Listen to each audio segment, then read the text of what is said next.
आखिर क्यों 3 सवालों ने एक पूरे राज्य को खामोश कर दिया? आखिर ऐसा क्या सवाल था जिसका जवाब देने वाले राजकुमार जिंदा तो रहे लेकिन कभी लौटे नहीं? कैसे एक राजकुमारी का सवाल शादी का वादा नहीं, मौत का फरमान बन गया? और क्यों सच जानने की कोशिश करने वाले या तो सब कुछ पा गए या हमेशा के लिए खो गए? नमस्ते दोस्तों, आज जो कहानी मैं तुम्हें सुनाने वाला हूँ ना, वो कोई आम डरावनी कहानी नहीं है। सच बताऊं, ये उन कहानियों में से है जो खत्म होने के बाद भी तुम्हारे दिमाग में चलती रहती है। तो अगर दिल जरा भी कमजोर है, अगर अंधेरे में अकेले बैठकर सुन रहे हो तो अभी रुक जाना बेहतर है, और अगर फिर भी रुके हो तो ध्यान से सुनो। उस रात सन्नाटा कुछ ज्यादा ही गहरा था। हवा जब महल की दीवारों से टकरा रही थी ना, तो ऐसा लग रहा था जैसे कोई रो रहा हो या शायद चीख रहा हो। और उसी महल के आंगन में कोई चीख नहीं, कोई शोर नहीं, कोई खून की धार नहीं, बस जमीन पर पड़े थे 3 कटे हुए सिर, इतने शांत जैसे उन्होंने मरने से पहले कुछ कहा ही ना हो। पूरे राज्य में एक ही बात फैल चुकी थी, एक ही सवाल। अगर जवाब मिला तो विवाह, अगर जवाब नहीं मिला तो मौत। लेकिन सवाल क्या था? और सबसे डरावनी बात ये नहीं थी कि लोग मर रहे थे, सबसे डरावनी बात ये थी कि आज तक कोई भी जवाब नहीं दे पाया था। बहुत पहले की बात है, पर्वतों के बीच बसा था एक राज्य, निशांतपुर। ऊपर से देखने पर बिल्कुल शांत, हरे भरे पहाड़, साफ आसमान, मानो कोई स्वर्ग हो। लेकिन सच हमेशा वैसा नहीं होता जैसा दिखता है। इस राज्य के अंदर कुछ ऐसा था जो धीरे धीरे सड़ रहा था,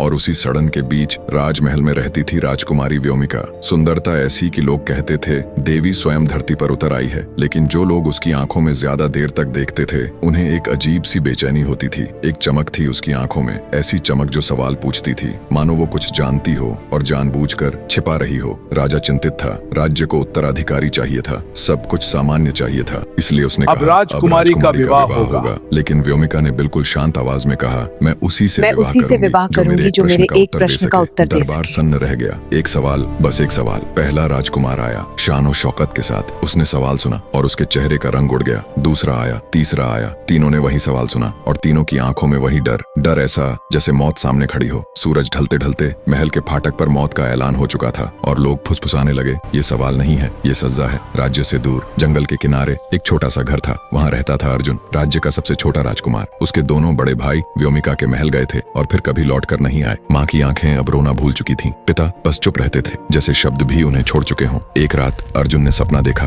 एक सरोवर काले पानी से भरा हुआ, उसके ठीक बीच में खिला था एक सफेद फूल, और उस फूल के नीचे से एक धीमी, बहुत धीमी आवाज, अगर सच जानना है तो अकेले आना। अर्जुन नींद से उठ बैठा, दिल तेज धड़क रहा था। उसे समझ आ गया था ये कोई सपना नहीं था। अगली सुबह उसने बिना किसी को बताए घोड़ा कसा, न कोई बदले की कसम, न कोई भाषण, बस इतना कहा, अगर मैं न लौटा तो समझ लेना। सच्चाई बहुत गहरी थी। रास्ते में उसे एक बूढ़ा साधु मिला, आंखों में डर था। साधु ने कहा, राजकुमार, जिस सवाल का जवाब तुम ढूंढने जा रहे हो वो जवाब नहीं है, वो एक श्राप है। अर्जुन रुका नहीं। जैसे जैसे वो आगे बढ़ा, हवा ठंडी होती गई, पेड़ों की परछाइयां अजीब आकार लेने लगी, और तभी उसके सामने था काला सरोवर। पानी इतना शांत कि उसमें आसमान भी डर कर झुक गया हो, बीच में वही सफेद फूल। और तभी पानी में हल्की सी हलचल हुई। किसी ने बहुत धीरे से कहा, अर्जुन। और उसी पल अर्जुन समझ गया, राजकुमारी का सवाल कोई पहेली नहीं था, वो एक ऐसा सच था जिसे जानने वाला या तो सब कुछ पा लेता है या हमेशा के लिए खो जाता है। अर्जुन कुछ पल वहीं खड़ा रहा, सरोवर के किनारे। हवा बिल्कुल थम चुकी थी, पत्ते हिलना भूल गए थे, जैसे पूरी दुनिया सांस रोककर उसका अगला कदम देख रही हो। उसने धीरे से पानी में पैर रखा। पहले ही कदम पर एक अजीब सी सिहरन उसकी रीढ़ से उतरती चली गई। पानी गहरा नहीं था लेकिन भारी था। ऐसा लग रहा था जैसे हर कदम के साथ कोई पुराना बोझ उसे नीचे खींच रहा हो। और तभी छपाक, सरोवर के बीच वो सफेद फूल हल्का सा हिल गया। पानी में हलचल हुई, लहरें बनी, और फिर धीरे धीरे पानी की सतह से एक चेहरा उभरने लगा। अर्जुन की सांस अटक गई। चेहरा बेहद सुंदर था, लेकिन आंखें, उन आंखों में 1-2 साल का नहीं, सदियों का दर्द भरा हुआ था। उसके होंठ हिले नहीं। फिर भी आवाज आई, सीधे अर्जुन के मन में, तू भी वही सवाल जानने आया है? अर्जुन ने हिम्मत जुटाई।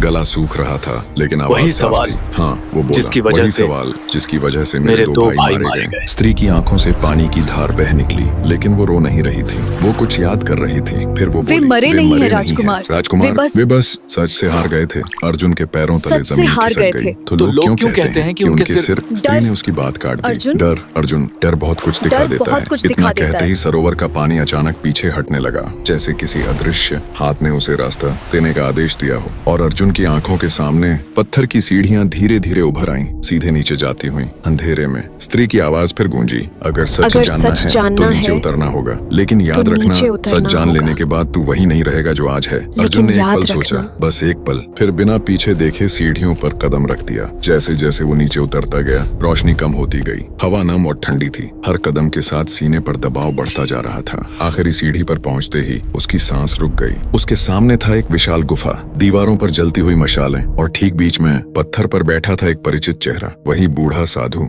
लंबी जटाएं, शांत चेहरा, लेकिन आंखों में कुछ जहरीला था। साधु ने मुस्कुराकर कहा, तो आ ही गया आखिरकार। बहुत कम लोग यहाँ तक पहुँच पाते हैं। अर्जुन ने बिना देर के तलवार खींच ली। सच बता, उसने कहा, राजकुमारी के सवाल के पीछे तू ही है ना? साधु जोर से हंसा, ऐसी हंसी जिसमें कोई खुशी नहीं थी। डर उनका है। उसने हाथ उठाया और गुफा की एक दीवार धीरे धीरे खिसकने लगी। जो सामने आया उसे देखकर अर्जुन की सांस थम गई। सैकड़ों लोग, कुछ जिंदा, कुछ अचेत, कुछ रोते हुए, सब कैद, और उन्हीं के बीच उसने अपने दोनों भाइयों को देख लिया। भैया, उसकी आवाज गुफा में गूंज गई। साधु बोला, मैं उन्हें मारता नहीं, मैं उन्हें यहाँ भेज देता हूँ।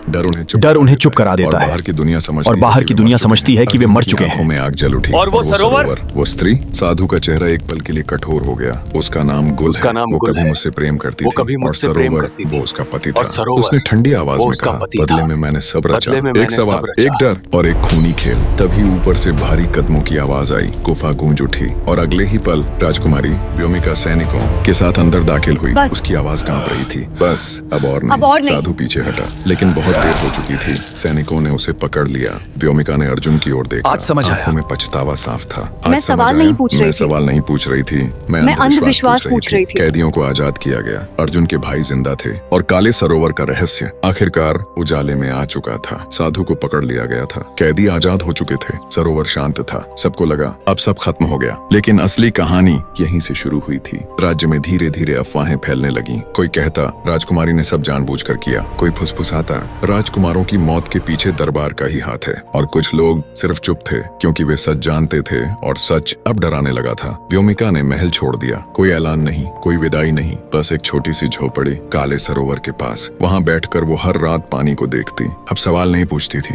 बस सुनती थी, जैसे अपने ही की का जवाब ढूंढ रही हो। बरसों बीत गए। लोगों ने काले सरोवर को एक पुरानी कहानी मान लिया, लेकिन एक रात हवा फिर ठंडी हो गई। चांद बादलों के पीछे छिप गया और सरोवर के पानी में फिर से हलचल हुई। व्योमिका ने सिर उठाया। उसी पल दूर से घोड़ों की टापों की आवाज आई। एक युवक आया, थका हुआ, घायल, आंखों में डर ऐसा जैसे सब कुछ खो चुका हो। कांपती आवाज, क्या यही वो सरोवर है? क्या यही जो सवाल पूछकर जिंदगी छीन लेता है? व्योमिका कुछ पल चुप रही, फिर हल्की सी मुस्कान के साथ बोली, नहीं, ये वो सरोवर है जो सवाल पूछने वालों की नीयत देखता है। युवक टूट गया। मेरे पिता को मार दिया गया, वो रोते हुए बोला, और मुझसे कहा गया, अगर सच जानना है तो सरोवर से पूछो। व्योमिका उठ खड़ी हुई। उसने सरोवर की ओर पीठ कर ली और कहा, सच बाहर नहीं होता, सच हमेशा अंदर होता है। उसी पल सरोवर का पानी शांत होने लगा। सफेद फूल धीरे धीरे डूब गया और एक धीमी आवाज गूंजी, अब मेरी जरूरत नहीं। अगली सुबह काला सरोवर सूख चुका था। व्योमिका ने झोपड़ी छोड़ दी। कोई नहीं जानता वो कहाँ गई। महल में सब कुछ बदल चुका था। राजा सिंहासन पर था, लेकिन डर भी वहीं बैठा था। रात को महल में कोई सो नहीं पाता। कहानी यहीं खत्म होती है, लेकिन सवाल अब भी वही है। अगर तुम्हारे सामने सच और डर एक साथ खड़े हों, तो तुम किसे चुनोगे? कमेंट करो, शेयर करो और सब्सक्राइब करना मत भूलना, क्योंकि अगली कहानी शायद तुम्हारे जवाब से शुरू होगी।